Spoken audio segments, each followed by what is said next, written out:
My name is Ariel Neidermeier. I'm an astrologer, and I'm here to give you your April astrological forecast back again. Thanks for joining me, and happy Aries season, and also happy vernal equinox. The vernal equinox marks the beginning of Aries season. It's also like the reset to the astrological calendar, and in so many ways it's the astrologer's new year, when we really move into, again, cyclically, the first sign of the zodiac, which is Aries.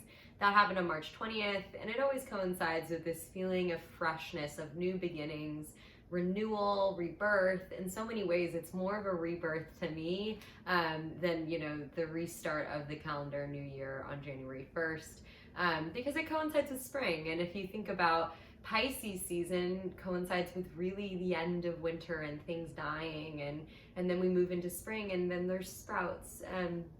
Aries is the sign of independence, individuality, passion. It really teaches us to honor the ways we can assert our individual needs in the world. And so during this time, while the sun is in Aries, and also we'll have the moon in Aries, especially on the new moon on April 11th, we'll also have Mercury and Venus in Aries in the beginning of April.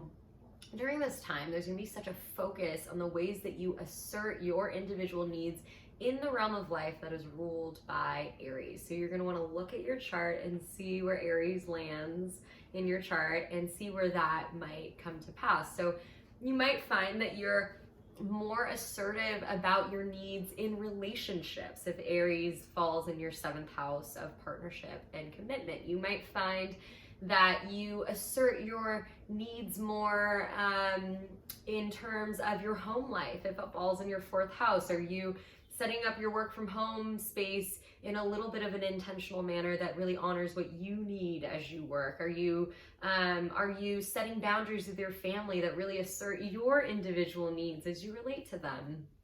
But that's how you can kind of get a feel for how it's going to work.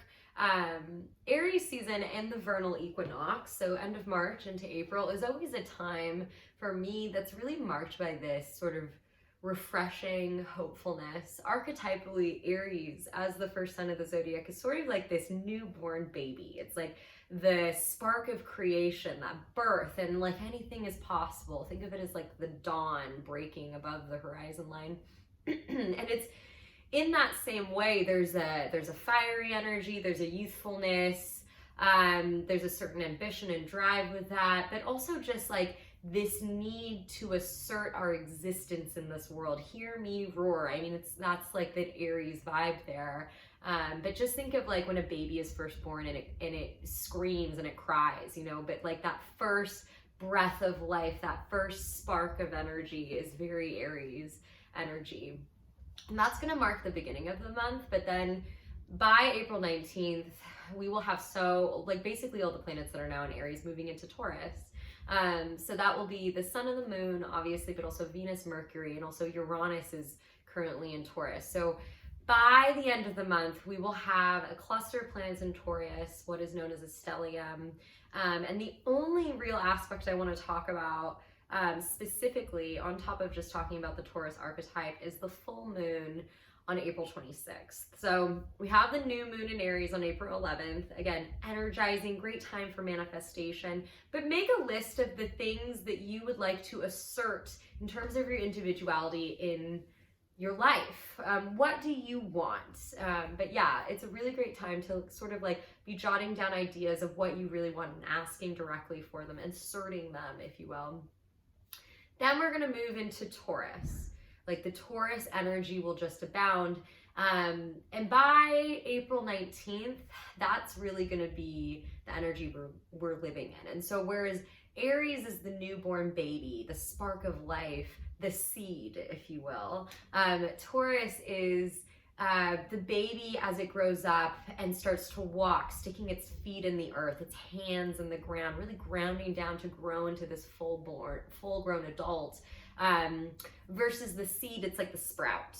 And so the medicine of Taurus is really about how can we better connect with the earth and honor the fact that we as human beings are meant to be connected to the earth and also to each other in a very physical way.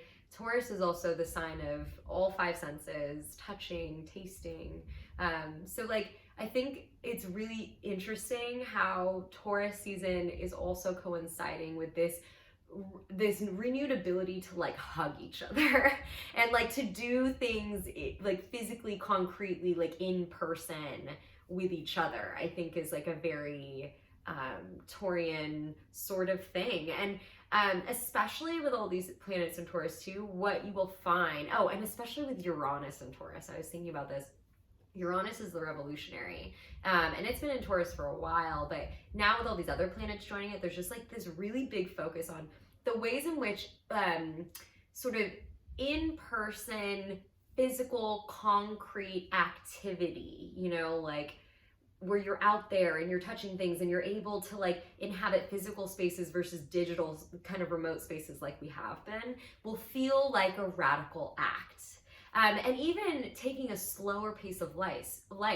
Taurus is the sign of slowness, of patience. And so, you know, rather than just like buying the book that you want off Amazon, like, you know, going to the library, putting it on hold, waiting the requisite 2 weeks, like walking or biking to pick it up, that's a very Taurian thing, you know, rather than buying food that's already prepared for you using your food delivery app, you know, growing the food in your garden and then actually like creating this meal with your hands, like that's a very Taurian thing. But this sort of recognition and like wanting to go back to the slowness, to the things that really make us human, to that divine connection to the earth. I mean, in a literal way, it's walking in nature, taking a camping trip, but it can also be as simple as, you know, like instead of buying tomato sauce, like leaving a bowl of tomatoes in the sun and then blending it to make your own, you know.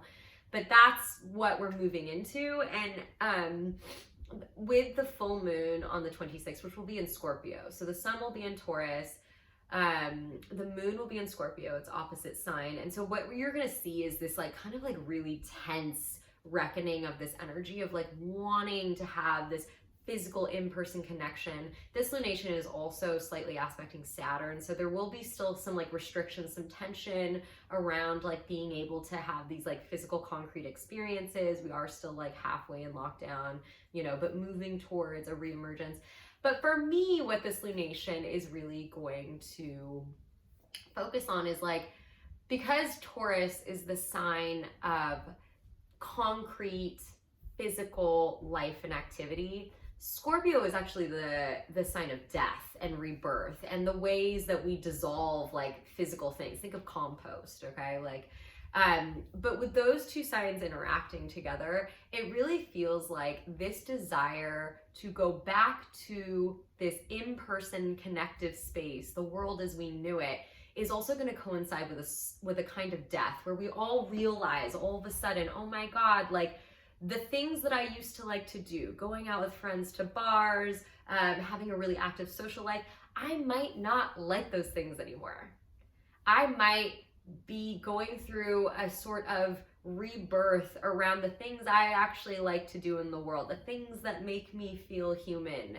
To me, that really is the medicine of this lunation. And so if you look at your chart, you're going to want to look for where Taurus falls and where Scorpio falls. Will be right across from each other. And that's where you'll get a sense of like where you're going to kind of feel this push and pull between the, oh, I want to do this thing I used to like to do, but maybe I don't really like to do this as much anymore. What do I like to do? But, you know, look at and maybe recalibrate and just like observe how your humanity has changed over the course of the last year. And especially with the restart of the astrological year, yes, it is a rebirth. All of this, with the vernal equinox and everything else, we are being reborn again, just as our world was reborn when the pandemic started. So with every beginning, there is an ending. And with every ending, there is a beginning, and this cycle will continue. So just observe, notice, be surprised, be curious. And that's all I have for you for April. Thank you again so much for tuning in. I really love to be here with you all. You can catch me on Instagram at Spot the Witch. Again, my name is Ariel Neidermeier. I'm an astrologer. If this was helpful, please like, share, comment, subscribe, and I will see you in May, everyone.